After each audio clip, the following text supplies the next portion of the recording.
الحمد للہ رب العالمین والصلاة والسلام علی سید الانبیاء والمرسلین اما بعد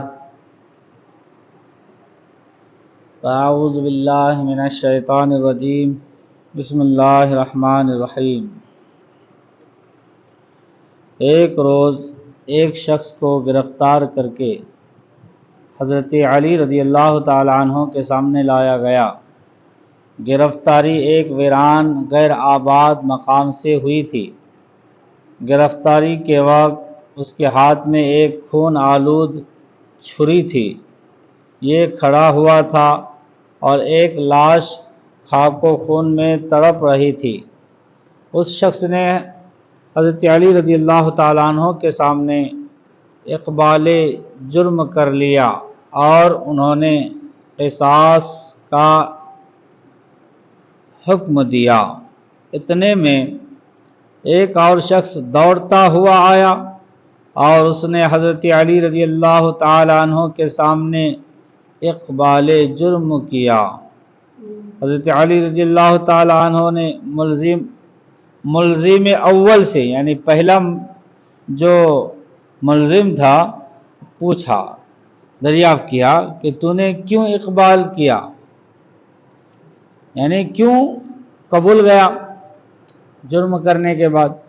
اس نے کہا کہ جن حالات میں میری گرفتاری کی گئی تھی میں نے سمجھا کہ ان حالات کی موجودگی میں میرا انکار کچھ بھی مفید ثابت نہ ہوگا۔ پوچھا گیا کہ واقعہ کیا ہے؟ اس نے کہا میں قصاب ہوں، میں قصاب ہوں، میں نے جائے وقوع کے قریب ہی بکرے کو ذبح کیا تھا،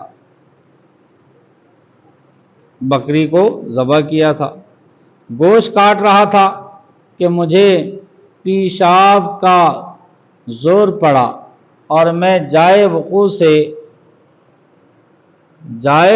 کے قریب پیشاب کے لیے بیٹھا، یعنی جہاں وہ لاش پڑی تھی وہیں پہ میں پیشاب کے لیے بیٹھا، اور جب فارغ ہوا تو میری نظر لاش پر پڑی۔ میں اسے دیکھنے کے لیے قریب پہنچا اور دیکھ ہی رہا تھا کہ پولیس نے گرفتار کر لیا۔ سب لوگ کہنے لگے کہ یہی قاتل ہے، سب لوگ کیا کہنے لگے کہ یہی قاتل ہے۔ مجھے یقین ہو گیا کہ ان لوگوں کے بیانات کے سامنے میرے بیان کا کچھ اعتبار نہ کیا جائے گا، اس لیے میں نے اقبال ہی کر لینا بہتر سمجھا۔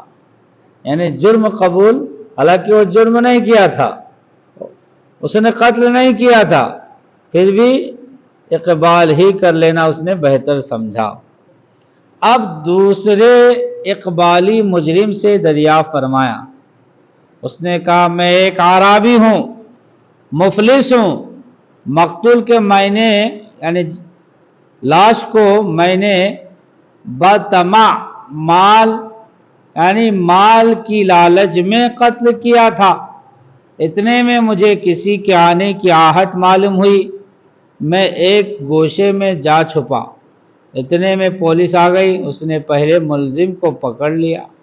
اب جب اس کے خلاف فیصلہ سنایا گیا تو میرے دل نے مجھے آمادہ کیا کہ میں اس بے گناہ کو بچاؤں اور اپنے جرم کا اقبال کر لوں۔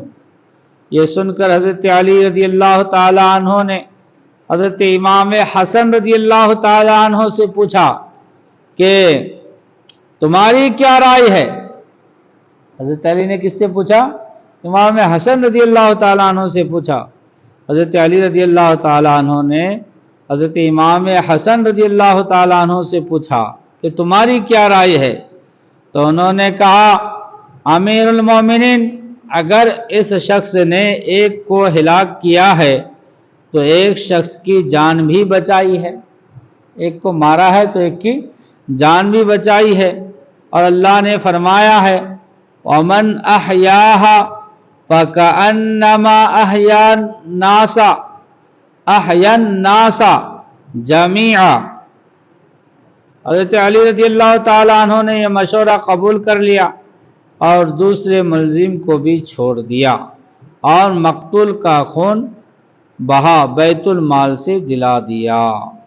سبق: قاضی و جج کو، چاہے قاضی ہو یا جج کو، قاضی ہو یا جج، ان کو فیصلہ کرتے وقت بڑی سوچ اور سمجھ کے ساتھ اور سوچ و سمجھ والوں سے مشورہ لینے کے بعد فیصلہ کرنا چاہیے۔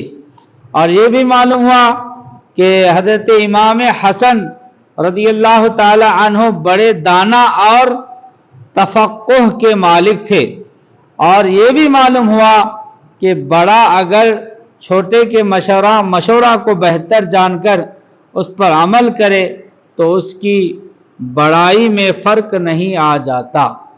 بھئی ایک بڑا آدمی اگر کوئی چھوٹا آدمی مشورہ دے، چھوٹا کم عمر والا، تو اس پر عمل کرنا اچھا مشورہ ہے تو ان کے بڑائی میں کوئی فرق نہیں آ جاتا۔ جس طرح کہ حضرت عمر فاروق رضی اللہ تعالی عنہ بھی بعض اوقات حضرت علی رضی اللہ تعالی عنہ کے مشورہ پر عمل فرما لیا کرتے تھے۔ ایک مرتبہ حضرت امام حسن اور امام حسین رضی اللہ تعالی عنہما نے بچپن میں 2 تختیوں پر کچھ لکھا اور باہم ایک دوسرے سے کہنے لگے کہ میرا خط اچھا ہے۔ چنانچہ دونوں اس بات کا فیصلہ لینے کے لیے حضرت علی رضی اللہ تعالی عنہ کے پاس پہنچے۔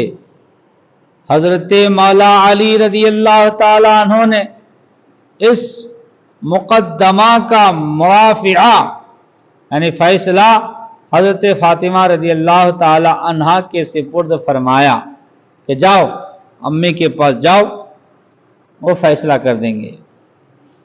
اور حضرت فاطمہ رضی اللہ تعالی عنہا نے فرمایا بیٹو اس بات کا فیصلہ تم اپنے نانا جان حضور محمد رسول اللہ صلی اللہ تعالی علیہ وسلم سے کراؤ۔ چنانچہ دونوں بھائی حضور صلی اللہ علیہ وسلم کی خدمت میں حاضر ہوئے۔ حضور صلی اللہ تعالی علیہ وسلم نے فرمایا تمہارا فیصلہ جبرائیل کریں گے۔ کون کریں گے؟ جبرائیل علیہ السلام کریں گے۔ جبرائیل امین حاضر ہوئے اور کہنے لگے یا رسول اللہ خدا تعالیٰ یہ فیصلہ خود فرمائے گا، خدا تعالیٰ یہ فیصلہ خود فرمائے گا۔ چنانچہ خدا تعالیٰ کا جبرائیل کو حکم ہوا کہ جبرائیل جنت سے ایک سیب لے جاؤ، سیب، اور وہ سیب ان دونوں کی تختیوں پر ڈال دو۔ سیب جس کی تختی پر ٹھہر جائے وہی خط اچھا ہے۔ چنانچہ جبرائیل نے جنت کا ایک سیب لا کر ان تختیوں پر گرا دیا تو خدا کے حکم سے اس سیب کے 2 ٹکڑے ہو گئے اور ایک ٹکڑا حضرت حسن کی تختی پر اور دوسرا حضرت حسین کی تختی پر جا پڑا، اور فیصلہ یہ ہوا کہ دونوں ہی کا خط اچھا ہے، دونوں ہی کا خط اچھا ہے۔ سبق: حضرت امام حسن اور حضرت امام حسین رضی اللہ تعالی عنہما کو خدا تعالی سے ایک خاص نسبت تھی، اور خدا تعالی اپنے محبوب کے ان شہزادوں کی دل شکنی یعنی ان کو ناراض یا ان کا دل دکھے نہیں چاہتا۔ پھر جو شخص ان شہزادوں کی کسی قسم کی توہین کا ارتکاب کرے تو وہ کس قدر ظالم ہے۔ اللہ تبارک و تعالی اس کے پیارے حبیب صلی اللہ تعالی علیہ وآلہ وسلم کے صدقے ہمیں امام حسن امام حسین کے فیضان سے مالا مال فرمائے۔ یا الہ العالمین ہمیں پنجتن پاک کے فیضان سے مولا مالا مال فرما۔